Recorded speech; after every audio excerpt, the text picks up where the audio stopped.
सावकाश सावकाश जाऊ दे. या इथं मध्ये घ्या. या पुढे. हा बरं बस. सावकाश. काय चाललंय? दादा अरे 4 भिंतींमधल्या कृत्रिम एसी पेक्षा किती छान आहे हा नैसर्गिक एसी. त्यामुळे इकडे आपण मजा करूया. वा काय छान बोललात. अवया होय आलो आलो. तुम्ही बसा निवांत. आलोच मी.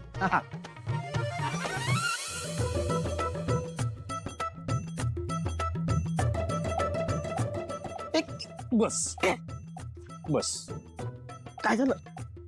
काय चाललंय तुमचं? काय चाललंय?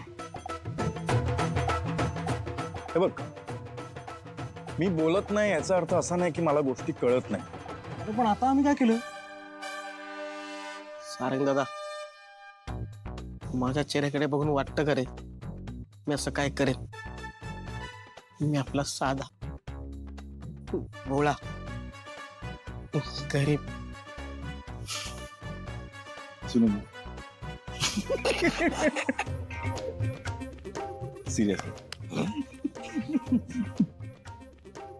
सांगा. तू गरीब. तुम्हाला ना लहानपणापासून मी ओळखतो. तुम्ही काय आहात नाही माहितीये मला. आता माझं ऐका.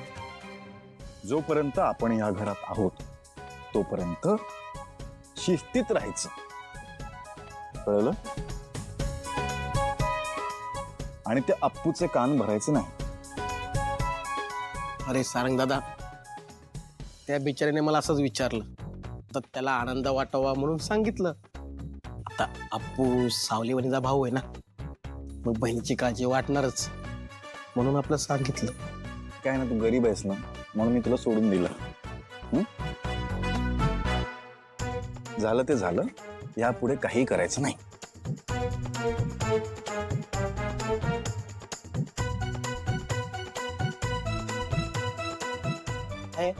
बडीशोप. घ्या रे, घ्या घ्या घ्या. सारंग दादा, दाजी तुम्हाला आजचं जेवण आवडलं ना? व हो बाळा. नाही म्हणजे तुम्ही असं मोठ्या घरची माणसं आहात, तिकडं तुमच्या त्या बंगल्यावरती तुम्हाला असं पंचपक्वान असतील ना म्हणून विचारलं.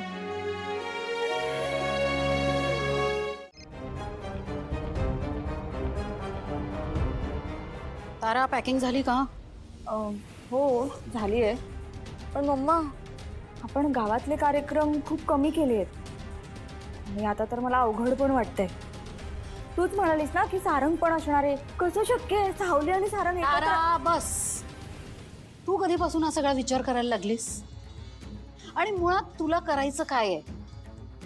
तुला फक्त स्टेजवर उभं राहून तोंड हलवायचंय, तेवढंच कर. बाकीचं सगळं सोड ना. तू हा स्ट्रेस का घेतेस? मी बघीन काय करायचं ते. तारा तू बिलकुल तुझ्या बापावर गेलीस. सतत निगेटिव्ह विचार करणं, सतत कुरकुर, हे होणार नाही ते होणार नाही, असंच होईल तसंच होईल. अरे स्वतःच्या मुलीचं कौतुक करायचं सोडून त्या सावलीचं कौतुक करत बसायचा तू. जाताना मला काय म्हणाला माहितीये? म्हणाला एक दिवस सावलीचा आवाज जगात सर्वत्र पसरेल आणि मग तू उभं केलेलं हे साम्राज्य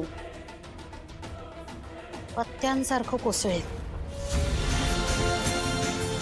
पण मीही त्याला ठणकावून सांगितलं की जोवर ही भैरवी वजे जिवंत आहे ना, तोवर मी असं काही घडूच देणार नाही.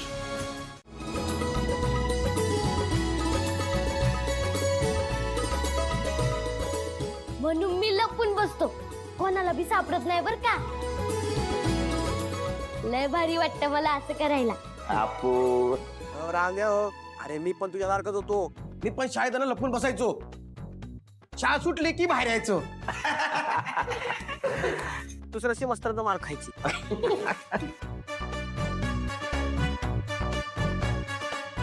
झाला का फोन? हो.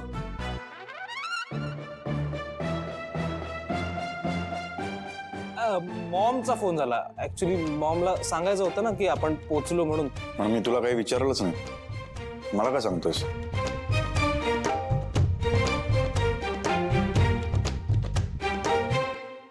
नाही म्हणजे काय झालं माहितीये का, लय काम करावी लागतात हो मला या घरात.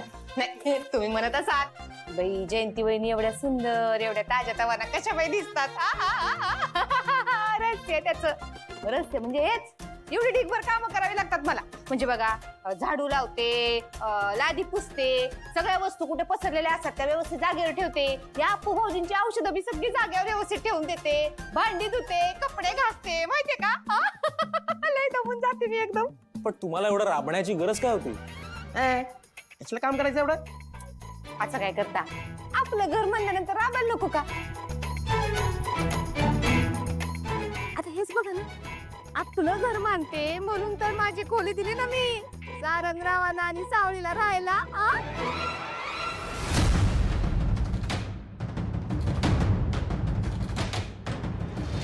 एवढ्या वर्षात कुणाला माझ्या खोलीत पाय बी ठेवू दिला नव्हता मी.